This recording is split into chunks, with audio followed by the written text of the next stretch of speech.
Hello दोस्तों, कैसे हैं आप सभी। उम्मीद है आप सभी बहुत ही अच्छे होंगे। तो आज हम लोग पढ़ने वाले हैं परमाणु और अणु का ये दूसरा परमाणु अणु तीसरा चैप्टर है क्लास 9th का, और इसका दूसरा वीडियो है। ठीक है, इसमें हम लोग पढ़ेंगे कि डाल्टन के परमाणु सिद्धांत क्या है। ठीक है, डाल्टन का जो परमाणु सिद्धांत है वो क्या है, डाल्टन ने जो परमाणु सिद्धांत दिया उसके बारे में जानेंगे। दूसरी बात जानेंगे कि डाल्टन के जो परमाणु सिद्धांत है उसकी परिकल्पना है कि डाल्टन ने कौन कौन सी परिकल्पना की इस सिद्धांत के बारे में। ठीक है, और तीसरी बात जानेंगे कि डाल्टन का जो परमाणु सिद्धांत है इसमें कौन कौन सी क्या है, इसमें कौन सी कमियां हैं। तो इन तीनों के बारे में आज हम लोग डिस्कस करने वाले हैं। मतलब टोटली आज डिस्कस क्या होगा, डाल्टन का परमाणु जो सिद्धांत है इसके बारे में, डाल्टन का जो परमाणु सिद्धांत है इसके बारे में पूरा आज हम लोग चर्चा करने वाले हैं। तो चलिए दोस्तों देखते हैं सबसे पहले डाल्टन के परमाणु सिद्धांत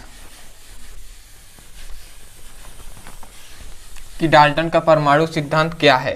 ठीक है, तो देखिए डाल्टन ने जब परमाणु सिद्धांत दिया, ठीक है, डाल्टन ने क्या दिया, डाल्टन ने अपने परमाणु सिद्धांत में बताया, डाल्टन का ये परमाणु सिद्धांत है। तो डाल्टन का परमाणु सिद्धांत में अपने बताया कि कोई भी तत्व या पदार्थ होते हैं ना, वो अति सूक्ष्म कणों से, मतलब बहुत ही छोटे कणों से मिलकर बने होते हैं, और वही क्या कहलाते हैं, परमाणु कहलाते हैं। इन्होंने ये नियम दिया। तो इन्होंने इनके नियम में लिखेंगे, क्या लिखेंगे कि लिखेंगे डाल्टन के परमाणु सिद्धांत। ठीक है, डाल्टन के परमाणु सिद्धांत के अनुसार, ठीक है, मतलब इस सिद्धांत के अनुसार, आप ये भी लिख सकते हैं कि इस सिद्धांत के अनुसार क्या बताया कि प्रत्येक तत्व या पदार्थ, प्रत्येक तत्व या पदार्थ मतलब सभी तत्व या पदार्थ क्या होते हैं, अति सूक्ष्म कणों से मिलकर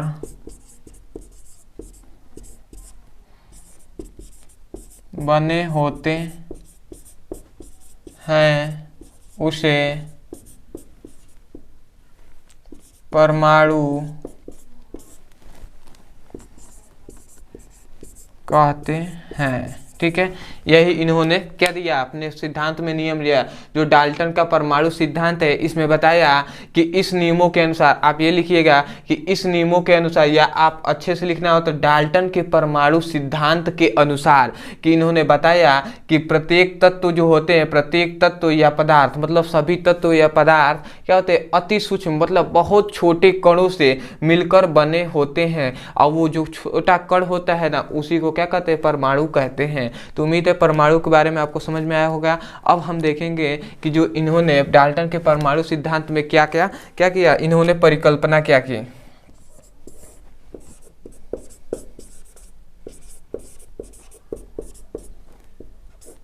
अब देखेंगे इनकी परिकल्पनाएं।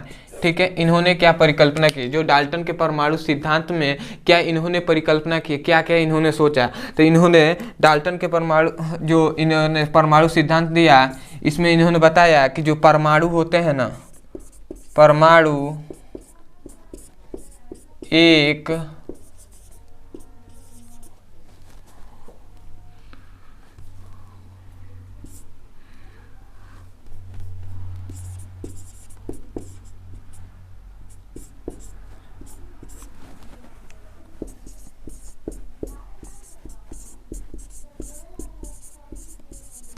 यही इन्होंने बताया, क्या बताया परिकल्पना में, यही बताया कि परमाणु एक क्या है, अविभाजित कण होते हैं। परमाणु जो होते हैं अविभाजित कण होते हैं, मतलब क्या है,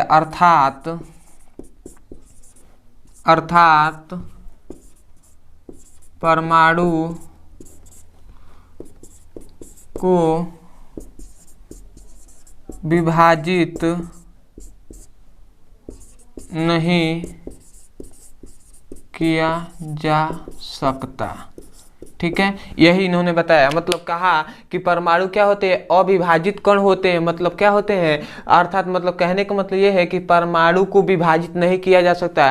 मान लीजिए कोई परमाणु है, उसको क्या किया जाता है, विभाजित, उसे अलग अलग नहीं किया जा सकता। परंतु इन्होंने क्या किया, यही इन्होंने परिकल्पना दी। परिकल्पना इन्होंने क्या किया, परिकल्पना में इन्होंने सोचा कि परमाणु क्या होते हैं, एक अविभाजित कण होते हैं।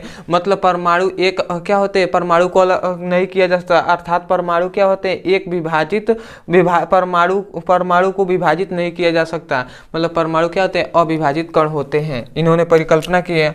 अब हम देखेंगे कि इनकी कमियां कौन कौन सी थी। ठीक है, कमियां, ठीक है, इनकी कमियां देखेंगे।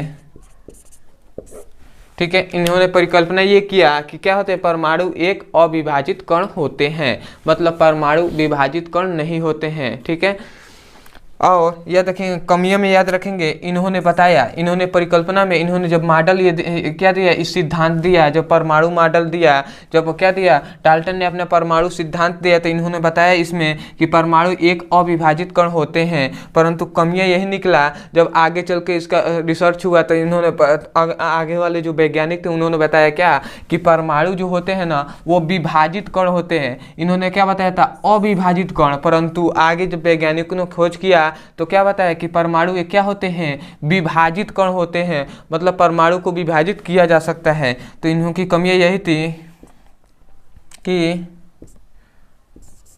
परमाणु एक विभाजित कण होता है। ठीक है, परमाणु क्या होता है, परमाणु एक विभाजित कण होता है। और याद रखेंगे परमाणु का मुख्य घटक, ठीक है,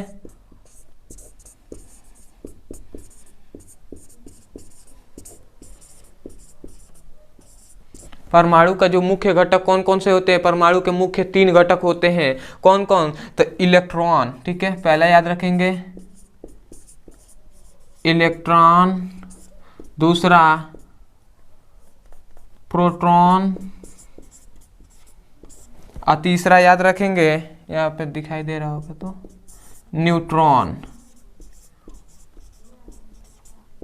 ये 3 होते हैं। क्या होते हैं ये 3, ये जो 3 हैं, ये 3 क्या हैं, मुख्य घटक हैं। परमाणु के 3 मुख्य घटक है। मतलब परमाणु के अंदर ये 3 चीज होते हैं। कौन, इलेक्ट्रॉन, प्रोटॉन और न्यूट्रॉन। ठीक है, और इलेक्ट्रॉन के याद रखेंगे कि कोई भी मान लीजिए यहाँ पे बता रहा हूँ, मान लीजिए परमाणु है, ठीक है, इसका ये नाभिक है, नाभिक के जो चारों ओर जो ये कक्षक है, ठीक है, जो ये सब क्या है, ये कक्षक है, ठीक है, और ये क्या है, ये जो है ये नाभिक है। ठीक है, ये क्या है, ये सब क्या है, ये 1 2 3 ये सभी क्या है, ये कक्षक है, और ये क्या है, ये जो बीच में है वो नाभिक है। याद रखेंगे जो कक्षक है इसमें क्या होते हैं, कक्षक में इलेक्ट्रॉन घूमते हैं। कक्षक में क्या होते हैं, इलेक्ट्रॉन चक्कर करते हैं, गति करते हैं। और नाभिक में क्या होते हैं, नाभिक में याद रखेंगे प्रोटॉन और न्यूट्रॉन होते हैं। ठीक है, उम्मीद है दोस्तों कि बहुत अच्छे से आपको समझ में आया होगा। अगर समझ में आया है तो चैनल को सब्सक्राइब कीजिए, वीडियो को लाइक कीजिए। मिलते हैं अगले वीडियो में, धन्यवाद।